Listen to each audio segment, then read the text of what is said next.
Hello everyone and welcome to study with Sunil. देखिए दोस्तों, इस वीडियो में अपन बात करने वाले हैं हिंदी से रिलेटेड कुछ मोस्ट इंपॉर्टेंट क्वेश्चन आंसर के बारे में, जिसमें आपके क्रिया विशेषण से रिलेटेड कारक, समास, संधि, हर एक क्वेश्चन के बारे में लगभग अपन इस वीडियो में डिस्कस करेंगे। सो काफ़ी कुछ आपको यहाँ पर जानने को मिलेगा। इस वीडियो को लास्ट तक जरूर देखना। अगर आपको इस वीडियो की पीडीएफ चाहिए तो आप मुझे टेलीग्राम चैनल के ऊपर फॉलो कर लेना। वहाँ पर सुनील पचार सर लिख कर जब सर्च करेंगे तो जो चैनल आपके सामने ओपन होगा उसको आपको ज्वाइन कर लेना है। देखिए आज का सेशन अपन शुरू करते हैं। फर्स्ट क्वेश्चन आपको दे रखा है, निम्न में से किस वाक्य में निपात का प्रयोग किया गया है? कौन से वाक्य में निपात का प्रयोग किया गया है? अब आपको पता होना चाहिए कि निपात का मतलब क्या होता है। देखिए कोई भी बात है, उस बात के ऊपर अगर अतिरिक्त जोर देते हैं, अतिरिक्त भार देने के लिए जिस शब्द का प्रयोग किया जाता है उसको क्या कहा जाता है? निपात कहा जाता है। जैसे आपको चार वाक्य दे रखे हैं, उसमें उदाहरण के तौर पर मान लेते हैं मैंने उस यहाँ पर 10 रुपए तो दिए लेकिन मात्र 10 रुपए दिए। ये जो मात्र शब्द है ना, इसका प्रयोग यहाँ पर किया गया है, ये निपात के अंतर्गत आता है।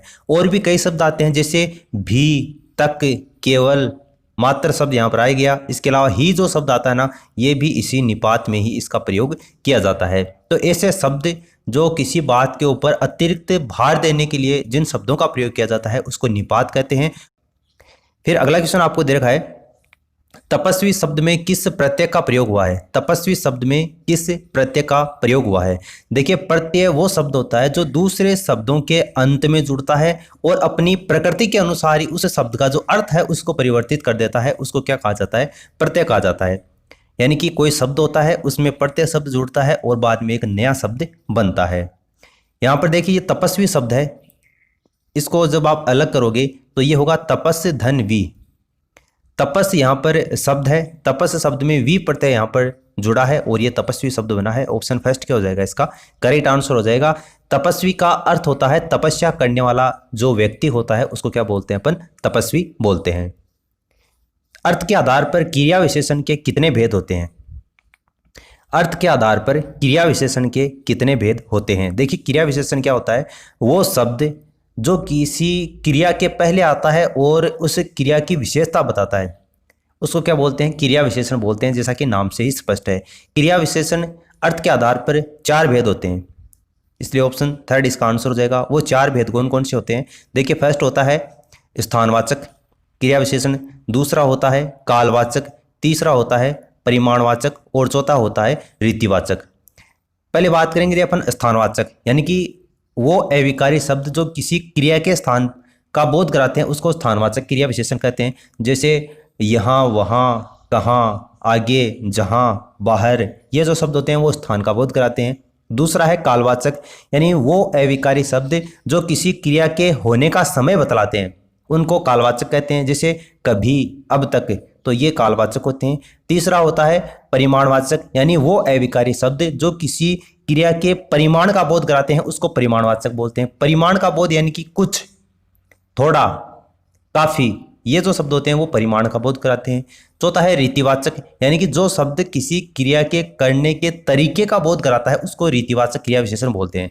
करने के तरीके को, जैसे धीरे धीरे, रोज, तो ये करने के तरीके का बोध कराते हैं, इसको क्या बोलते हैं? अपन रीतिवाचक क्रिया विशेषण बोलते हैं। तो अर्थ के आधार पर अगर क्रिया विशेषण की बात की जाए तो कितने प्रकार के होते हैं? चार होते हैं। कौन कौन से होते हैं और उदाहरण के माध्यम से मैं आपको समझा चुका हूं।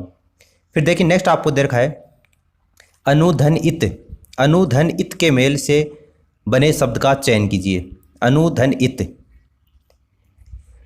देखिए यहाँ पर अनुधनित है, यहाँ पर देखिए ये क्या है? इसमें ए, बाद में न और बाद में उ की मात्रा है, उसके बाद में ई है और बाद में त है। अब आप ध्यान से देखोगे इसको तो उ के बाद में कोई भिन्न स्वर आया है, यानी उ या बड़ा उ के बाद में कोई भिन्न स्वर आता है तो वहां पर कौन सी संधि होती है?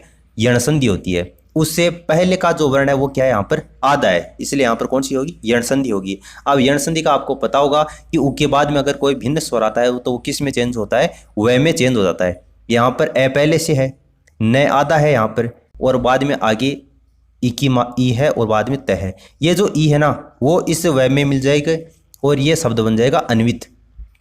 ए आधा न व और ये ई की मात्रा आ जाएगी, बाद में त शब्द बन जाएगा, यानी कि अन्वित शब्द। ऑप्शन फर्स्ट क्या हो जाएगा? इसका करेक्ट आंसर हो जाएगा। थोड़ा सा ट्रिकी क्वेश्चन था, अगर आप ध्यान से देखोगे तो आराम से आपको ये समझ में आ जाएगा।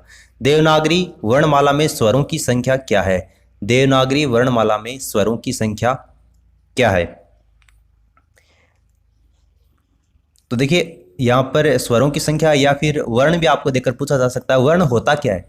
देखिए भाषा की सबसे छोटी इकाई जो होती है वो कौन सी होती है? ध्वनि होती है। भाषा की सबसे छोटी इकाई ध्वनि, और उस ध्वनि को लिखित रूप में क्या कहा जाता है? उसको वर्ण कहा जाता है। और इन्हीं वर्णों का जो व्यवस्थित समूह होता है उसको क्या बोलते हैं? अपन वर्णमाला बोलते हैं। और देवनागरी जो वर्णमाला है उसमें वर्णों की जो संख्या होती है वो कितनी होती है? 11 होती है। ऑप्शन डी इसका आंसर होगा। 11 कौन कौन सी होती है? ए आ ई ऊ, तो 6 तो ये हो गए। उसके बाद में एक री आता है, और उसके बाद में ए आई ओ औ, तो 4 वो हो गए। तो 6 4 10 और एक री, तो टोटल कितने हो गए? 11 हो गए। ऑप्शन डी क्या हो जाएगा? इसका करेक्ट आंसर हो जाएगा।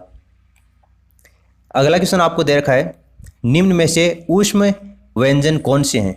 ऊष्म व्यंजन कौन से हैं ये आपको बताना है। ऊष्म व्यंजन, देखिए आपको पता है ऊष्म व्यंजन स और है। उसमें व्यंजन होते कौन से हैं? तो उसमें व्यंजन वो होते हैं कि जो व्यंजन जिनको बोलते हैं अपन तो अपने मुख से गर्म श्वास निकलती है, वो ऊष्म व्यंजन या ऊष्म वर्ण कहलाते हैं। जैसे कि श है, तो ये आपको कौन से ऑप्शन में दे रखा है? तीसरे ऑप्शन में दे रखा है। तो ऑप्शन थर्ड क्या हो जाएगा? इसका करेक्ट आंसर हो जाएगा। वर्ण क्या होता है? हिंदी भाषा में प्रयुक्त सबसे छोटी इकाई होती है, वो क्या कहलाती है? वर्ण कहलाती है। चौराहा में कौन सा समास है? चौराहा में कौन सा समास है?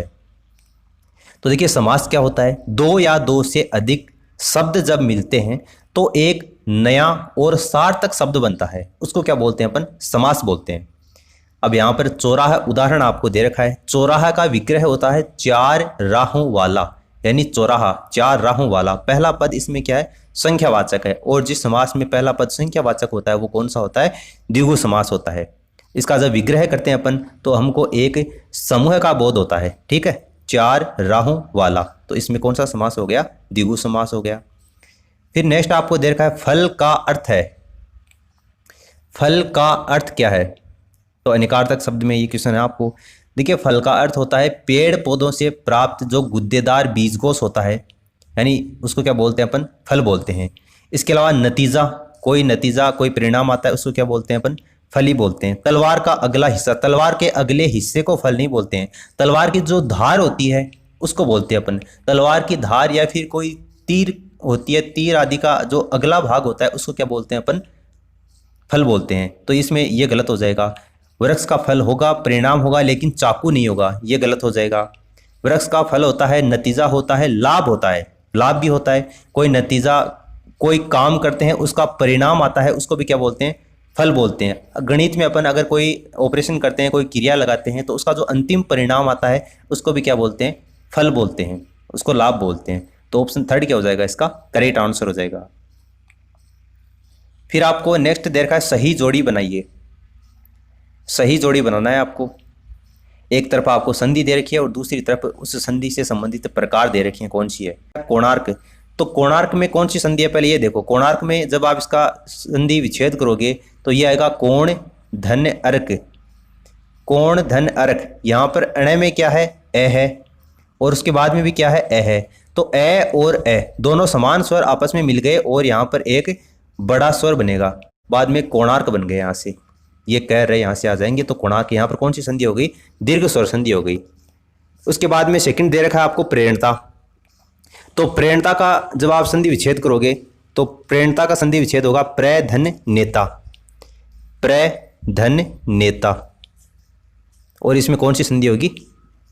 आपकी व्यंजन संधि होगी, ऑप्शन फर्स्ट। तीसरा आपको दे रखा है पुनरुक्ति।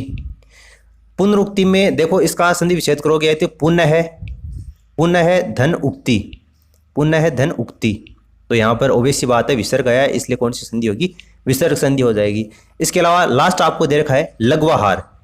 लघ्वाहार, यहाँ पर देखो वाहार, वाहार, इसमें क्या शब्द निकल के बाहर आ रहा है? आहार शब्द निकल के बाहर आ रहा है। अगर यहाँ से आहार बाहर निकल जाएगा तो बचेगा क्या? बचेगा ल, घ बच जाएगा और वह। अब आपको पता होना चाहिए वह बना यहाँ से, वैसे आ तो निकल गया बाहर और वह बना। अब आपको पता होना चाहिए कि वह जो है वो कौन सी संधि में बनता है। आपको पता है यण संधि में यह वह रे बनते हैं, अब वह थोड़ी देर पहले अपन ने एक उदाहरण लिया था उ के स्थान पर उ के बाद में ई आया था, तो वो अनवती बना था ना, उसी तरीके से यहाँ पर वह बना है, किससे बना है, उससे बना है, इसलिए ल तो है ही, घ आधा पहले से है, इसमें उ की मात्रा आ जाएगी। तो लघु धन आहार, लघु धन आहार, यहाँ पर यण स्वर संधि होगी, ठीक है। और यण स्वर संधि आपको ऑप्शन 4 में ही दे रखा है। तो कोणार्क में तो कौन सी हो जाएगी, दीर्घ स्वर संधि, कोणार्क में तो दीर्घ स्वर संधि ऑप्शन 3 में आ गया। उसके बाद में प्रेरणता में प्र धन नेता, तो ये व्यंजन संधि हो जाएगी, फर्स्ट में चला गया। पुनरुक्ति में पुनरुक्ति पुनः धन उक्ति, तो ये विसर्ग संधि हो गई। और उसके बाद में लघुआहार, लघु धन आहार, तो ये यण स्वर संधि हो गई। अब ये आपको कौन से ऑप्शन में दे रखा है अरेंजमेंट करके, तो वो आप देख लेना, ऑप्शन आपके सामने दे रखे हैं। अगला क्वेश्चन आपको दे रखा है वचन बदलिए। एक वचन दे रखा है एक ऋषि, 10 के आगे क्या आएगा वो आपको बताना है। 10 के आगे ऋषि आएगा या फिर ऋषियें, ऋषियां या फिर ऋषियों, कौन सा शब्द आएगा यहाँ पर। देखिए एक ऋषि का बहुवचन क्या होता है, 10 ऋषि होता है, यानी कि शब्द के पहले अगर आपको संख्यावाचक शब्द दिया हुआ होता है, इसलिए ऋषि शब्द है उसमें परिवर्तन तो आप कर नहीं सकते, और इसका वचन है वो परिवर्तित हो जाएगा, यानी एक ऋषि का जो बहुवचन बनेगा वो 10 ऋषि बन जाएगा। इसको आप एक दूसरे उदाहरण के माध्यम से भी समझ सकते हो, जैसे आपको दे रखा है एक मानव, तो एक मानव का आप कैसे बनाओगे, 10 मानव, यही हो जाएगा एक मानव का 10 मानव, ये वचन परिवर्तित यहाँ पर हो जाएगा। तो एक ऋषि का 10 ऋषि, ऑप्शन फर्स्ट क्या हो गया, इसका करेक्ट आंसर हो गया। तो उम्मीद आपको इस वीडियो से कुछ ना कुछ नया ही सीखने को मिला होगा। इन क्वेश्चन में से आपके कितने क्वेश्चन सही होते हैं नीचे कमेंट सेक्शन में कमेंट करके जरूर बताना। इस वीडियो में फिलहाल इतना ही। Thanks for listening, god bless you all.